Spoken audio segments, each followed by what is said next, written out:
Okay, so what this is a fairly informal video of me using Read, and just being a kind of analyst inside Read. So there seems to be an interest in that. So here we go. So here's some work that I was doing. So this is an interesting point. This is one that I came across. This is from Recorded Future and the Instinct group, who are their sort of specialist threat researchers there. This is just the type of report that I'd be kind of interested in. It's got a nice nodal graph. Love nodal graph. So I'd definitely be sort of dropping into this. Also, this is the type of thing that you would definitely be interested in if you were looking to construct a wider report on Chinese, or People's Republic of China, I should say, APT groups, because it's got a load of indicators in, it's got other stuff. It's got other stuff that you can aggregate and move on and do more kind of research off. I've just noticed this one, darkpapachickenkiller.com as a domain name there. Yeah, you could take that and run it through all kinds of stuff, domain tools and all kinds of things to sort of build that one out. Without a doubt. So let's kind of take this and run it through Read and see what we get. So what I've started doing with this as well is not necessarily reading report then running it through Read, is running running report through Read and then reading it. And now I just find that's a lot better. As I say, I'm a nodal analyst kind of by trade, so I can just get a feel from what the graph looks like about what the report is kind of all about, where the biases are lying, what it's kind of all about, what it's going to be talking about based upon that kind of extraction there. So I go in and I've got a number of options here. So I can drop text in, I can drop a URL in, which is what I'm going to do in a little bit, and I can drop a file in. And I'm pretty much using file and text, file and URL pretty independently, pretty much exclusively, I would say. So let's go ahead, drop the URL in. And as you can see down here, you can either extract all of these entity types, or you can limit the entity types that you want to do an extraction on. So why would you do this? So the other night I was looking particularly for a certain entity type within a document set. I wasn't really bothered about the others. I just wanted that one kind of document type. That entity type. And so, this is where you get down into these smaller areas, more specific areas, those things like attack patterns and tools. Yeah, I could see if you were on a mission just to find those, you just want those. But as it is, we're going to leave it all checked and we're going to look for all of those things within this document. So off it goes into that little kind of tumbling queue. At that point, I like the interface here a lot more than I did sort of previously. There was a bit of a disconnect between me pressing something and something kind of happening, but I think just from, oddly enough, the more the population of this, it seems to have sort of solved that issue. And then quick as flash, there we go. Auto updating. You've got your Chinese APT group identified as that, and that's the document that I passed in there. What it would be nice is if there was a little highlight to show that was kind of done. So maybe a bit popping out, sort of pivoting and popping out. And then from there, I can move it from either from review to reviewing. And that's just like a little sort of Trello board kind of functionality there to help analysts kind of segregate document sets. So it's very rare that analysts will just analyze kind of one document. They'll have like 4 or 5 documents, and this just helps them sort of segregate those things down. But let's analyze it and have a look. And there we go. So all we're doing there is basically triggering a graphical display of what the little egg timer thing was doing there, is what I think is kind of happening. And there we go. So first of all, one of the nice things about the updated platform is it's still recognizable as the original report. Okay, it's dropped that, but we've still got that there. We scroll down a little bit. That's the original report. And then we scroll down here, and there we go. There's the graphic. That's really, really important. Love an infographic. That's what gets me kind of attracted to reports like this, and especially Recorded Futures infographics. They've always done these really, really nice visualizations. That's actually in the platform, and it's one of the strongest points of the platform, and it was there from kind of the get-go. And yeah, it's one of the strongest bits of their platform, no doubt. And you can see, you can scroll down, so you've got all the tabulation, you've got all this kind of stuff going on. And you've got an advert down at the end as well, but that's not too bad. I think the layout of this is really, really important because The new design of it, well, what was happening was basically the images were being put behind some of the text, and that made me felt like an interloper into a space where a machine was meant to be. But here, I feel at home. I feel like the machine's kind of helping me out. So what's the sort of value here? Straight away, just even sort of scanning over this, there's an analytical technique where you sort of speed read things, and so you read sort of every fourth or fifth word, and then, believe it or not, you can just gist a really large document really, really quickly. I find that actually quite uncomfortable to do, but nonetheless, this makes that kind of a lot easier in the sense that I can start pulling things out straight away. So what can I pull out just from that text is actually, I don't think this report's telling me anything that I didn't already know. Winit and plugx for Chinese APT is, it's like the world is round. They're really, really common kind of terms. So is this going to be kind of a revolutionary document? Probably not, is what I'm kind of thinking around there as well. But, who knows? Could be something of interest there, Afghanistan. And you can just mouse wheel through it and you can start to see some interesting stuff kind of coming out. The colours I really like. It's like a bit of a highlighter. Yeah, I print documents off and highlight stuff all the time. Then we've got this sort of the more kind of in-depth sort of exploration around here on the right. And this is where, for me, the tools sort of start separating out from sort of a nice to have to actually, this is a real kind of, critical piece in an investigator's toolbox.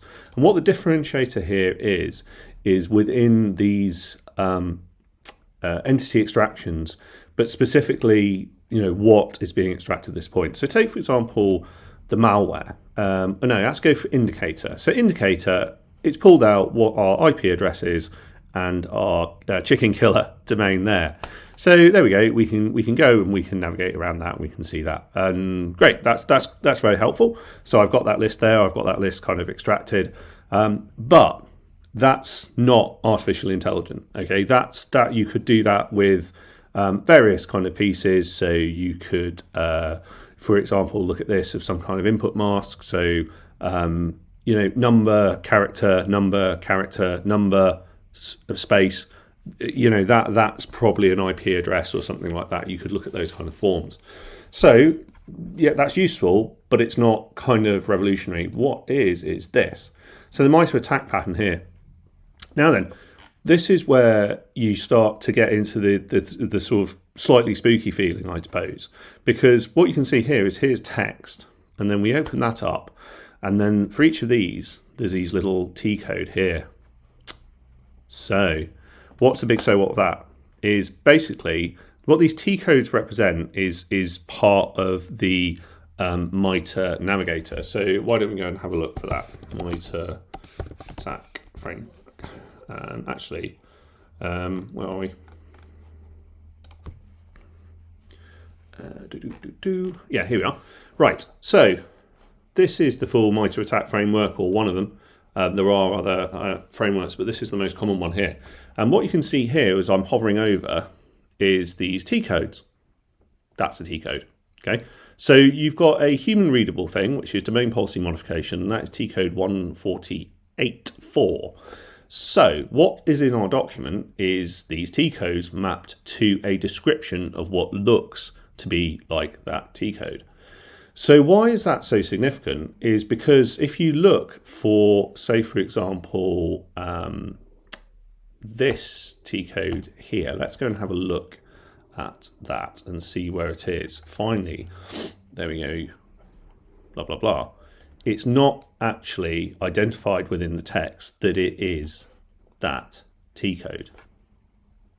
Okay, so it's not saying it's T1008. Okay, why is that significant? So Tcodes work really easily going forward. So in other words, if I said to you, go and tell me what Tcode 1037 is, you could very easily go in and look that up, okay? And that's very easy and a human can do that. However, if I said to you, go and find, if I described to you boot and login initialization scripts, but I described to you a textual a textual narrative of that happening on a machine, you'd have to have an extremely high degree of domain knowledge to be able to navigate back to that T code going that way. Do you see what I mean about how it's directional? One takes you in one way, and that's really easy to do, but it's really difficult to go the other way. And these often have subdomains within them. So that just increases, there you go. So this just increases the kind of complexity. So in other words, what I'm saying is the power of read, in my view, is the ability to take a written piece of narrative like this and go back inside this and match that up to a T code. Now then, could a human do that? I think they probably could, but it will be a very small amount of humans, but a tangible amount. I reckon you could probably find one guy in a large SOC who may be able to do it. That's the 1 in 60, 1 in 70 type analyst, but they'd have to be doing it all the time. So I've seen humans commit data sets this kind of size to memory and have a fluency backwards and forwards kind of within them. I knew the guy who'd sort of memorized every phone number of interest in Basra. Like, yes, that those people did exist, and that's that kind of level. But it's a real Cervantes thing, and it's also that guy did nothing else than that all day long for like 6 months. So it's totally unreplicated inside like a real life SOC framework. And for me, that is the real power in that one entity type for the tool. Okay, but there's more to it than that. So from there, we can annotate, we can do different types of things in here. Obviously, all based on the left click around these areas as well. With the most obvious being we can accept or reject that entity. We can create different types of relationships within there as well, and that's really, really kind of important as we go on. But critically as well, we can start to change the entity type to what it kind of should be in reality. We can also start to pick out text as well, so that's really important because you get this feeling of control, and that's really important as well. You're not just kind of along there for the ride. So say, for example, there's one, quick heal. Reed has missed that. Okay, so fine, Reed's made a mistake because Reed's pretending to be a human, and humans make mistakes, and that's fine, and we should accept that. But there we go, there, quick heal. Let's have a read here. Associated with Chinese groups such as Ice Fog, Quick Heal, and Royal Road. So I've heard of Ice Fog, I've not heard of Royal Road, but I've not heard of Quick Heal either. So let's go into it, and let's say that's a threat actor. And what are we going to go for? Nation state. There we go. And that is that one that we can kind of go for there. And you can go through kind of like this and sort of annotate them as well. And also you do get this nesting as well. So that's multiple kind of items sitting inside a wider kind of TTP that you're seeing there as well. So most obviously the CVEs and things like that. So yeah, it's a nice environment to work in. It does kind of work in those ways, and it's become a lot nicer environment to work in since I've been working with this in this way. So then we can mark as complete, and here's another kind of quite nice feature. You don't have to automatically go back to the dashboard. So what we can do at this point is go to the graph, which I love, and there we go. We get a nice nodal graph. Things I like about the nodal graph is you can grab it and you can play. So this is called the wiggle, and what the wiggle is basically where you grab a node in the graph and you give it a wiggle to see how connected it is. So what am I getting from the wiggle is Pakistan's not really a big part of this. This is, but I would expect that to be because that's the document. So I pull that out the way. And then what am I left with kind of wiggling? Ooh, plug X. That seems a big one. Ice Fog. Calypso. Yeah, there we go. So what's this document mostly kind of centered on is this type of stuff, which I already kind of know about. It's like, thanks. That's world is round type stuff. But there we go. We've got these as well. So again, this is kind of painting a picture for me.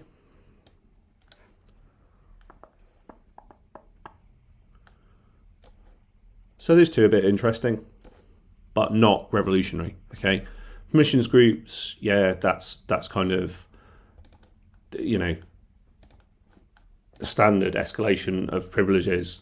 Fallback channel is kind of standard command and control C2 redundancy type thing. So yeah, I mean, it's a nice looking report. Is it setting the world on fire? Not so much, is what I'm kind of taking away from that. I'd probably confirm that by reading it. Okay, but how would I go about sort of investigating this a little bit more? So the displays, how are you using the displays?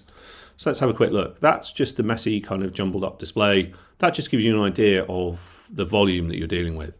Sometimes you can have so much data that you can't even see any of these. These are actually tiny. That is a thing as well. That's what I call Death Star analytics. This is interesting. So there we go. That's this kind of automation of the wiggle, right? So you can see that's the thing I wiggled the most. And then that's the kind of second most wiggly thing within there. And you can just sort of see that kind of quite quickly and how that's sort of working together as well. That's just, sticking it together. That would become more useful with more nodes, because then you'd start to see bigger kind of clusters, and that would lead you into different kind of analytical paths.